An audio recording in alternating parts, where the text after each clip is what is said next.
Free bus వల్ల plus ఏముంటది అన్న, జనాలకి పెద్ద ఉపయోగం ఏముండదు ఫ్రీ బస్ వల్ల జనాలకి. అండ్ ఇంకోటి ఏంటంటే తెలంగాణలో చూసినట్టే ఉంటది, ఏపీలో కూడా సేమ్ టు సేమ్ అంతే ఉంటది, అది ఇదిగా ఏముండదు. ఇంకోటి ఏంటంటే లేడీస్ కి ఎక్కువ ప్రిపరేషన్ ఇస్తున్నారు, బాయ్స్ కి ఇవ్వట్లేదు, అదొకటి మైనస్ అయిపోయింది. మనకు కూడా ఏదైనా కల్పిస్తే బాగుంటదని నా అభిప్రాయం. ఇంకోటి ఏంటంటే బస్సులో ఎక్కంలోనే కొట్టుకోవడాలు, లేడీస్ టు లేడీస్, మళ్ళీ మనం బాయ్స్ రాంగ్ లోనే సీట్లలో కేటాయించి వాళ్ళ సీట్లలో వాళ్ళే కూర్చోబెట్టడాలు, ఇదంతా కరెక్ట్ లేదు కదా సిచ్యువేషన్. మనకు కూడా ఏదైనా ఇస్తే బాగుంటదని మన అభిప్రాయం. అది ఆటో డ్రైవర్ల వల్ల చాలా ఇబ్బంది పడతారన్న. ఆటో డ్రైవర్లు చాలా ఇబ్బంది పడతారు బస్సు, ఎందుకంటే ఫ్రీ బస్ వల్ల ఆటోలు ఎవరు ఎక్కరు, వాళ్ళకి కొంచెం ఇబ్బంది. పేదరికం వాళ్ళు ఉంటారు, వాళ్ళకి ఇబ్బంది. వాళ్ళ పిల్లలు వీళ్ళందరూ స్కూల్ కి ఫీజులు అయ్యని ఇవన్నీ కట్టుకోవాలి కదా, వాళ్ళు కూడా రెంట్లు బిల్లులు, కరెంటు బిల్లులు అని వాళ్ళకు కూడా ఇబ్బంది పడుతూనే ఉంటారు. అదొక మిడిల్ క్లాస్ ఫ్యామిలీ లాగా అని చెప్పుకోవాలి మనం కూడా. దాని వల్ల ఎవరికైనా ఉపయోగం ఉందంటారా ఈ ఫ్రీ బస్? ఎవరికి ఉపయోగం ఉండదన్న, ఒక్క లేడీస్ కి తప్ప ఎవరికైనా ఉపయోగం ఉందా చెప్పండి, మనలో మన మాట. ఒక్క లేడీస్ కి తప్ప ఎవరికి ఉపయోగం ఉండదు ఫ్రీ బస్ వల్ల. అది మరి ఎందుకు కండక్ట్ చేస్తున్నారో అర్థం కాని విషయం అనమాట. అంటే మనం తెలంగాణలో చూసినాం, భార్యాభర్తలు గొడవపడి ఆధార్ కార్డు తీసుకొని భార్య వాళ్ళ ఇంటికి వెళ్ళిపోవడం, అలాంటివి చూడొచ్చు అంటారు ఆంధ్రాలో ఇప్పుడు. అది ఏపీ ప్రజలకి అన్న మంది ఏముంది, మ్యాక్స్ ఉంటది, అది కూడా ఉండొచ్చు, మేబీ మ్యాక్స్ అది కూడా జరగవచ్చు, కొట్లాటలు కూడా జరగవచ్చు.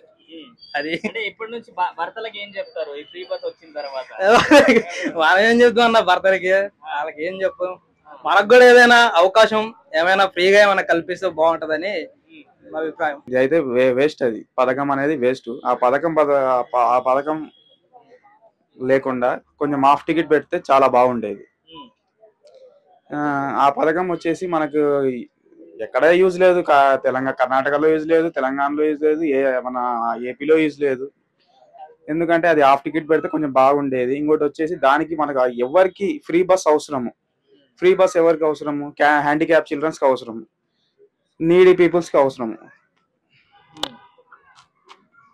అలాంటి వాళ్ళకి అవసరం. కానీ ఇది పథకం అనేది వేస్ట్, ఇది చాలా మైనస్. ఇది చాలా మైనస్ ఎవరికంటే గవర్నమెంట్ కి మైనస్, ఇంకోటి ఆటో డ్రైవర్స్ కి మైనస్. దీని బదులు కొంచెం టికెట్స్ ఏమైనా కొంచెం డిక్రీజ్ చేస్తే చాలా బాగుండేది.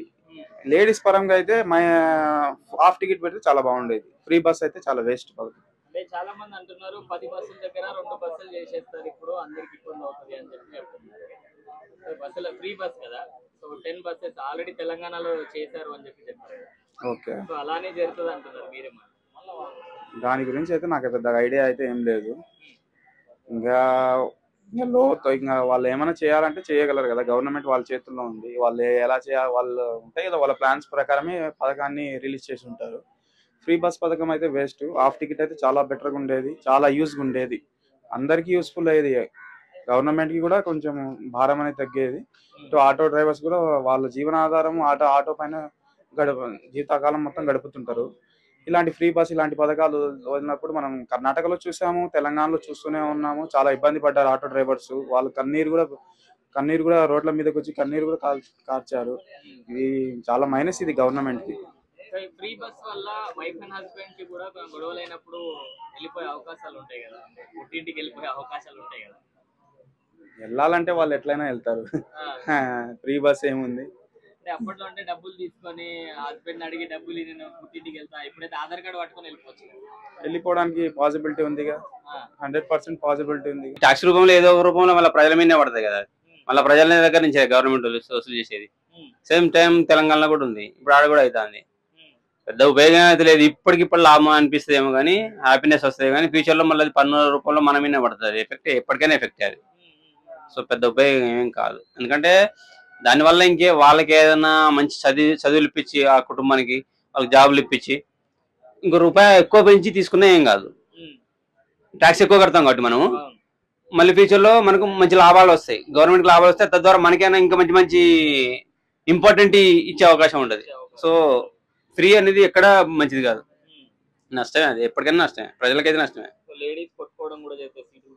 సీట్ల కోసం మళ్ళీ ఆపలేదని, ఇప్పుడు మాకు తెలంగాణలో కూడా బస్సు ఆపలేదని పరిగెత్తుకుంటూ వచ్చి బస్సు ముందు బండ్లు ఆపేసి డ్రైవర్ని కొట్టడం, కండక్టర్ని కొట్టడం. సేమ్ ఆడ కూడా అదే అవుతుంది, లేడీస్ని తిడతారు. కండక్టర్ లేడీస్ ఉంటారు, జెంట్స్ ఉంటారు, వాళ్ళని తిడతా ఉంటారు. వీడు మమ్మల్ని చూసి కావాలని ఆపుతలేరు అని ఈ రకరకాల ఇష్యూస్ కూడా మళ్ళీ షురు అవుతూనే ఉంటాయి. సూపర్ డ్రైవర్ కండక్టర్ ఏమైనా సేఫ్టీ ఉంటుందా అంటే ఏముండదు. అట్లా కూడా ఎఫెక్ట్ ఆపలేదని లాస్ట్ లో డ్యూటీలో ఏదో ఒక రిమార్కే వస్తుంది మళ్ళీ వాళ్ళకి కూడా ఎందుకు ఆపలేదు మీరు అని చెప్పేసి. ఇష్యూస్ ఇవి అయితే ఇంపార్టెంట్ కాదు, ఈ ఇష్యూస్ పెద్దగా లాభాలు అయితే ఏమి ఉండదు. మరి ఏపీలో ఫ్రీ బస్ స్టార్ట్ చేశారు కదా, సో మరి దీని వల్ల ప్లస్ ఏంటి మైనస్ ఏంటి? ప్లస్ అంటే లేడీస్ కి అంతా బాగా ఉపయోగపడుతుందని అనుకుంటున్నాం. మెయిన్లీ ఎవరైతే పూర్ పీపుల్ ఉన్నారో ఆ లేడీస్ కి అయితే ఫ్రీ అనేది యూజ్ చేసుకోవడానికి ఉపయోగపడుతుంది. సో మెయిన్ గా అంటే నెగిటివ్ అనలేము, యూజ్ అవుదని చెప్పలేము, కానీ బట్ దానివల్ల కూడా కొంత దుర్వినియోగం అయ్యేది ఉంటుంది. ఏవైతే ప్రభుత్వానికి సంబంధించిన ఆస్తి ఏదైతే ఉంటుందో అది కొంచెం దుర్వినియోగం అయ్యే ఇది ఉంటుంది. ఇప్పుడు లేడీస్ కూడా ఫ్రీ బస్ అని చెప్పేసి ఎక్కువగా ఎక్కడం వల్ల వాళ్ళకి ఫైటింగ్స్ అవుతున్నాయి కదా, మనం ఆల్రెడీ తెలంగాణలో కర్ణాటకలో చూస్తున్నాం. సో అట్లా కూడా ఏపీలో అయ్యే ఛాన్సెస్ ఉందంటారా? ఏపీలో నాకు తెలిసి ఇప్పుడు హైదరాబాద్, బెంగళూరు అంత ఇంత ఉండదు కాబట్టి ఐ డోంట్ థింక్ సో అంత ఫైట్ అయ్యేది ఉంటుందని. బట్ మోస్ట్లీ యూజ్ అయితే అవుతుందని నేను అనుకుంటున్నాను. ఇప్పుడు ఆటో డ్రైవర్స్ కానీ వీళ్ళకి ఏమైనా ఆబ్వియస్లీ ఆటో డ్రైవర్స్ కి అయితే కొంత ఎఫెక్ట్ ఉంటుంది. బట్ ప్లస్ ప్రభుత్వం తరఫున ఏదైనా ఉంటే బాగుంటుంది అనుకుంటున్నారా? ఆర్థికంగా హెల్ప్ కానీ ఉంటే బాగుంటుంది. మోర్ ఓవర్ ఏంటంటే కొంచెం మీరు చూస్తే ఆంధ్రాలో ఎక్కువ పల్లెటూర్లు కూడా ఉంటాయి. పల్లెటూరులో ఇప్పటికీ కూడా గవర్నమెంట్ బస్ అనేది లేదు కొన్ని చోట్లకి. అలాంటి చోట్ల స్టిల్ ఆటో వాళ్ళకైతే స్టిల్ ఉంటుంది. సో ఓవరాల్ గా ఫ్రీ బస్ అనేది ప్లస్ అనుకుంటున్నారా మైనస్ అనుకుంటున్నారా? ఒక మాట I think so it's useful plus అనే నేను అనుకుంటున్నాను. సో అన్న ఇప్పుడు భార్యాభర్తలు ఉంటారు, వీళ్ళకి ఏమన్నా ఇబ్బందులు కలిగించే అవకాశాలు ఉన్నాయంటారా ఈ ఫ్రీ బస్? ఈ ఇబ్బంది ఏముంది, గొడవలు పడొద్దు. గొడవలేం పడద్దు, ఇద్దరే ఎక్కాలి, ఒకళ్ళు పే చేయాలి, ఒకళ్ళు ఫ్రీగా వెళ్ళాలి. మనం తెలంగాణలో చూసినామంటే గొడవ అయితే ఫ్రీ బస్ అని చెప్పి పైసలు వద్దేమో ఆధార్ కార్డు తీసుకొని అమ్మ వాళ్ళ ఇంటికి వెళ్ళిపోయారు చాలా మంది. అలా జరిగే అవకాశాలు ఉన్నాయి? అట్లా ఏమి ఉండదులేండి, అది వెరీ రేర్ కేసెస్ ఏవో జరుగుతుండే. అట్లా ఫ్రీ బస్ అంటే చాలా మంచిదే, చాలా బెనిఫిట్ కొంతమందికి ఏమో తెలియదు. పల్లెటూరులో మాత్రం చాలా మంచిదే జరుగుతుంది. పల్లెటూరులో కొంతమందికి బస్సులు ఉండవు, వాళ్ళకి మాత్రము బెనిఫిటే. ఎందుకంటే ఒక 1500 నెలకి మిగులొచ్చు అని వాళ్ళు సంతోషపడతారు. ప్లస్ లేడీస్ చాలా సంతోషపడతారు. ఈ ఆటో డ్రైవర్లు అంటే పాపం వాళ్ళు కూడా జీవనాధారం చేసుకోవాలి కాబట్టి వాళ్ళు కూడా ఏదో ఒకటి చేయాలని. మరి ఆటో డ్రైవర్లకు కొంచెం లాస్ అంటే లాసే, వాళ్ళకు కూడా నెలసరి ఏదో జీతం ఇస్తే మంచిదే. ఎందుకంటే చాలా మంది చూస్తుంటాను నేను పల్లెటూరులో, ఆటోలో 15 మంది 20 మందిని ఎక్కించుకొని వెళ్తుంటారు. వాళ్ళకి 1500 మంత్లీ ఇవ్వాలి. సో అది బెనిఫిటే కదా. ఎక్కడైనా పోవాలన్నా రావాలన్నా వాళ్ళకి కొంచెం ఇబ్బంది. పల్లెటూరు వాళ్ళకి మాత్రమే, సిటీ వాళ్ళకేమో నాకు తెలియదు. పల్లెటూరు వాళ్ళకి మాత్రం చాలా మంచిది. చంద్రబాబు నాయుడు గ్రేటే, పవన్ కళ్యాణ్ గారు కూడా గ్రేటే. సో మరి ఆల్రెడీ మనం చూస్తున్నాం కదా తెలంగాణలో లేడీస్ కొట్టుకోవడం, బస్సులలో గొడవలు పడడం అలాంటివి జరుగుతాయి అంటారా? మరి తెలంగాణలో మనకు తెలంగాణ గురించి తెలియదు భయ్య, అది మాత్రం మన అడగొద్దండి. ఆంధ్ర గురించి అయితే ఓకే. ఆంధ్రప్రదేశ్ ఇప్పుడు బస్ ఫ్రీ అన్నారు కాబట్టి లేడీస్ కొట్టుకునే గొడవలు పడే అవకాశం ఉందంటారు? లేదు, ఎందుకు లేదు, ఎందుకంటే అక్కడ చాలా మంది గార్మెంట్స్, చిన్న పరిశ్రమకు కొంచెం బయటకు పోవాల్సి వస్తుంది, సిటీకి పోవాల్సి వస్తుంది. ప్లస్ వాళ్ళకి బెనిఫిట్ పాపం. చాలా మంచి పని చేశారు చంద్రబాబు నాయుడు గారు. ప్లస్ అమ్మఒడి కూడా ఇంతకు ముందు జగన్మోహన్ రెడ్డి గారు ఒక్క పిల్లోనికి మాత్రమే ఇచ్చారు ఇంట్లో. ఇప్పుడు మాత్రం ప్రతి ఎంతమంది ఉంటే 5 మంది ఉంటే 5 మందికి, కొంతమంది చాలా 1,50,000 1,00,000 రూపాయల దాకా తీసుకున్నారు. ఓకే చంద్రబాబు నాయుడు గారు. సో మరి ఓవరాల్ కూటమి ప్రభుత్వం గురించి ఏం చెప్తారు?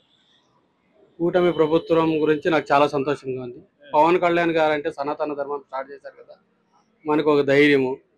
ప్లస్ హిందూ ధర్మాన్ని కాపాడుతున్నాడు. ఆయన ఒక్కడే కాదు, ఆయన కూడా బలమే. అందరూ మోదీజీ గారు అందరూ ఇప్పుడు ఏకమత్యం అవుతున్నారు. కానీ జై శ్రీరామ్.